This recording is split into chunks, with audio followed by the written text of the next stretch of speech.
We have a major development right now in the Minneapolis shooting this morning that actually debunks most of the Department of Homeland Security's narrative. Minneapolis Police Chief Brian O'Hara has confirmed that the 37-year-old victim who died during the horrific shooting had a permit to carry a firearm legally. He was a lawful gun owner. He had no infractions with the law other than a few traffic tickets.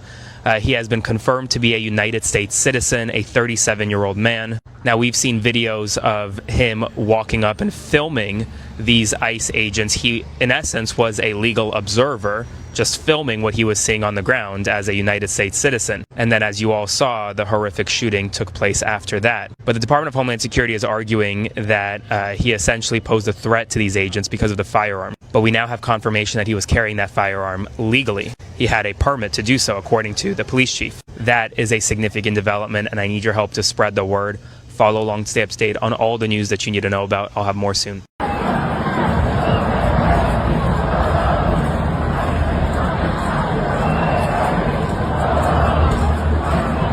Let me be clear. If any law enforcement agent, any ICE agent, is going to come to Philly to commit crimes, then you can get the F out of here. Because if you do that here, I will charge you with those crimes. You will be arrested. You will stand trial.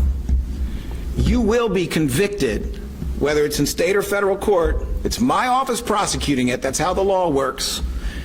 And you will do your time, because Donald Trump cannot pardon you for a state court conviction. Do you hear me, ICE agents? Do you hear me, National Guard? Do you hear me, military?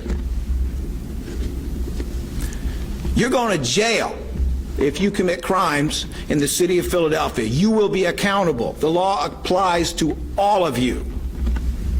And I know that there are honest, decent, moral law enforcement officers out there by the bushel, including in ICE.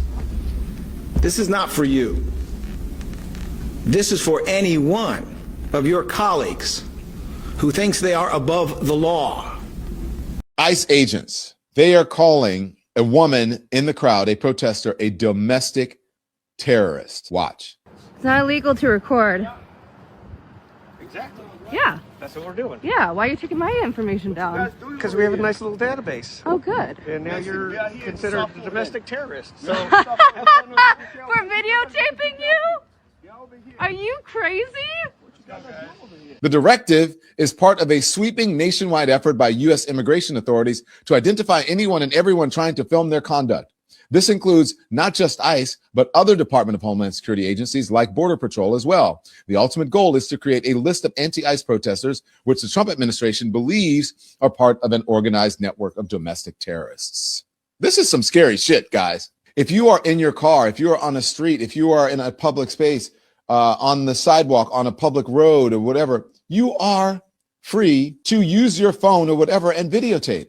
1984, George Orwell, if you know that, then you realize, like, this is what's happening right now. Is this constitutional?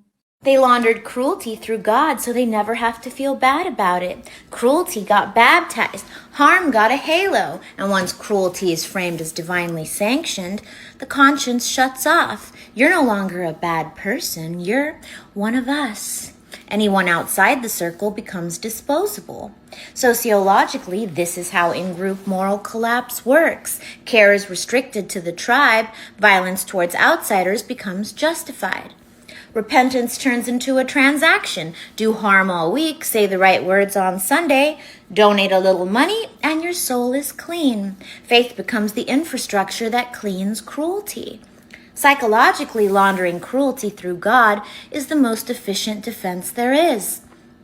If harm is holy, guilt becomes blasphemy, empathy becomes weakness, and suddenly the people screaming the loudest about sin are defending policies that cause mass suffering with a Bible verse in their bio. Sunday services are now a delivery system.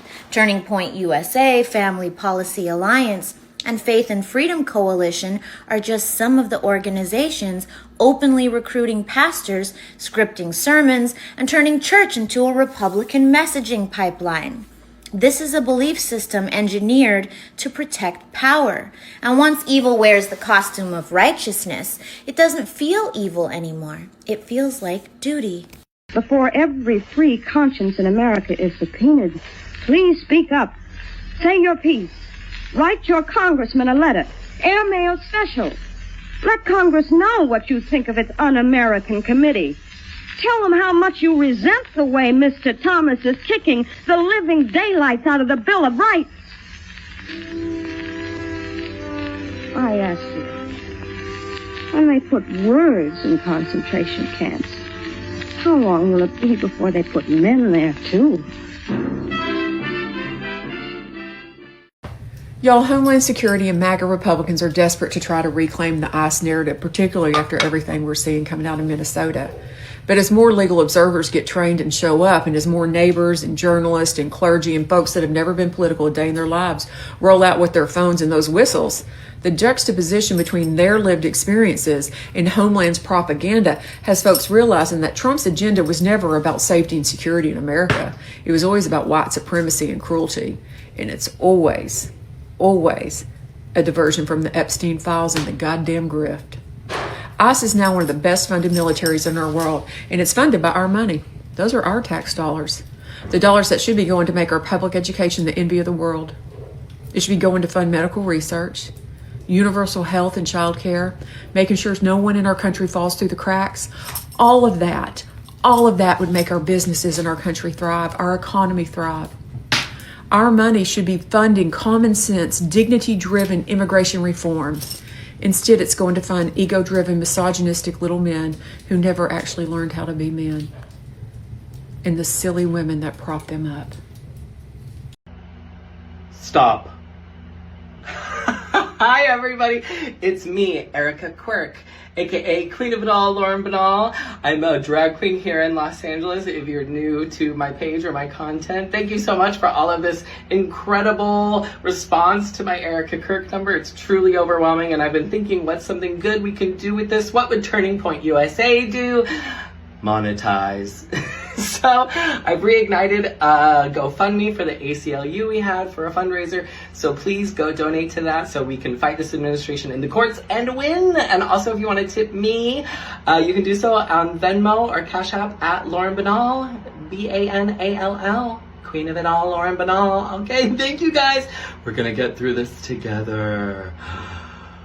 Bye. Stop.